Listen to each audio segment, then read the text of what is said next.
In today's video, I'm going to teach you how to create an event type in Calendly. By the end, you'll have a polished scheduling link that reflects your availability and meeting style, ready to share with anyone. Start on your Calendly homepage. Click the plus create button and choose event type. This opens the editor where you'll build the experience your invitees see and control when and how they can book time with you. First, pick the structure that matches your needs. Choose one-on-one for a private meeting between you and a single invitee.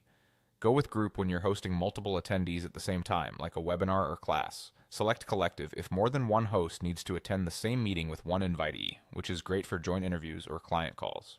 Use round robin to distribute bookings among team members, ensuring meetings get assigned fairly and quickly. If you don't see a team option, make sure you're part of a team in your Calendly workspace. Next, configure your event details. Give your event a clear, friendly name so invitees know exactly what to expect. For location, choose how you'll meet: Zoom, Google Meet, a phone call, or a physical address. If you use a video tool, connect that integration beforehand so links generate automatically. Add a concise description with any prep instructions, forms, or materials your attendee should have ready. Choose an event color to make it easy to spot on your dashboard and to visually separate different meeting types. Now set your scheduling rules. Decide on the duration.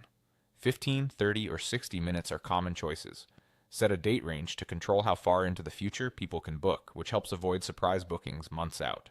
Adjust your availability to match your working hours and the specific days you want to offer. You can fine-tune rules for particular dates or exclude holidays as needed.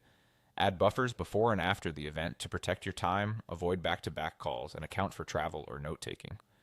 When everything looks right, click Save and Share. Copy your event link and send it by email or message, or drop it into your email signature for ongoing use.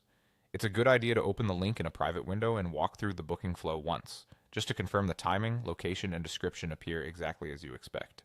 And that's it.